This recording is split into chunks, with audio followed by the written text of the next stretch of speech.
Hi everyone, welcome to another live video on the health resource page. For those of you who don't know me, my name's Hannah Campbell and I'm a health coach. So this video is just another chapter in our series on the adrenals. This one is titled, What is Adrenal Fatigue?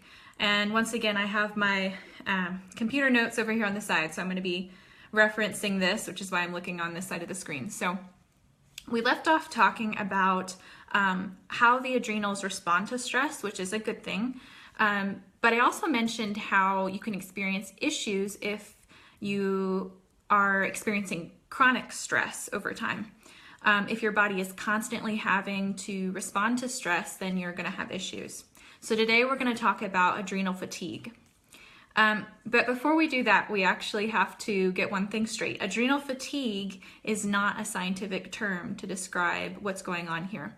It's a popular term to describe this situation, but it conjures up this idea of your adrenal glands getting tired out or wearing out, which actually isn't the case. However, most people in the health world still use the term adrenal fatigue because it's a lot easier than the more correct term, which is hypothalamic pituitary adrenal axis maladaptation. So you can understand why people tend to opt for the much easier term to say, which is just adrenal fatigue. So before you turn off the video, let's just take a quick dive into what I'm talking about, because like I said in the last video, I do think this is a very common issue and will just get increasingly common if we don't educate people on how to prevent it in the future. So what is the HPA axis? Yeah, Carmen, you have it, HPA. To break it down very simply, it's basically the interactions between three different endocrine glands.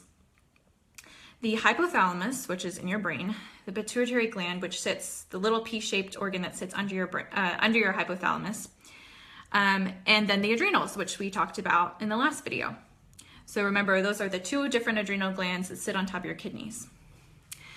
So those three glands create this HPA axis. They control reactions to stress, and they regulate different body processes like digestion and your mood. So obviously very important, very involved in all sorts of things in your body. They actually talk to each other by giving each other feedback. So here's what happens when you experience a stressor. This is what happens with your HPA axis. So you experience a stressor, say it's getting into traffic, I always use that one, or maybe you just had a fight with someone. First, your hypothalamus releases a hormone that sends a message to your pituitary gland. The pituitary then releases a hormone that triggers your adrenals to produce cortisol, which is your stress hormone. So it's like these glands are calling each other and they're picking up the phone, or it's like a domino effect. One just sets off the other, which sets off the other. So that cortisol released from the adrenals raises your blood glucose, your blood sugar, which gets you into that fight or flight mode. Now, usually the HPA axis should be able to normalize the production of stress hormones like cortisol, and the body can actually adapt to decrease its response to regular stressors to prevent that constant activation of the HPA axis gland. So you're not always having this chronic stress response every time you experience this stress. So it's usually able to normalize it. But some people are unable to appropriately adapt to their daily stress, especially if it's daily significant stress like abuse or serious financial issues or malnourishment or overtraining. So typically in this first stage of adrenal fatigue or HPA axis maladaptation, we see a high level of cortisol. Your stress hormone is high because your HPA axis is constantly reacting to these stressors. It's putting out cortisol. But when the HPA axis is chronically activated over time, again and again and again, and can no longer keep up with these stressors, cortisol drops and we get these symptoms of adrenal fatigue.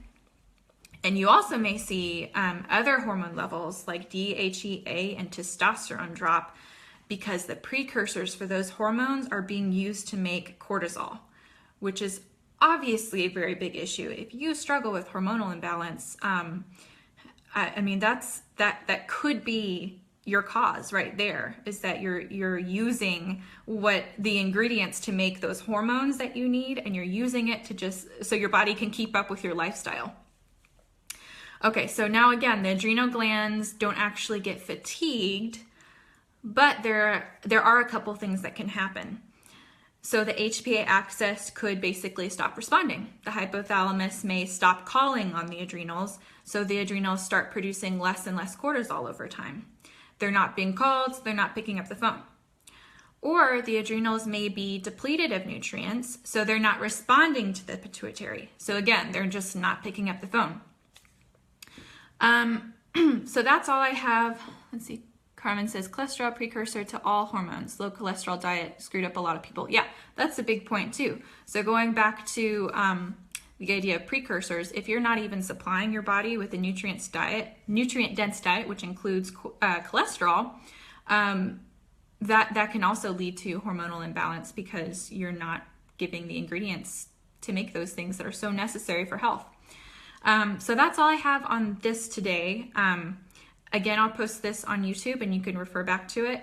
And then in our next video, I'll talk about the common causes of adrenal fatigue. So what gets you into this mess in the first place? And then why some people are more likely to develop it than others. And we'll also talk about nutrients needed for adrenal health. So yeah, that's all I have for today. If you enjoy these videos, let me know if you want me to tackle another topic after this adrenal chapter is over. And also, if you haven't noticed, I did post a resource for some of my favorite fast go-to recipes. So also let me know if you are enjoying those and want to see another quick, easy resource guide posted on this page.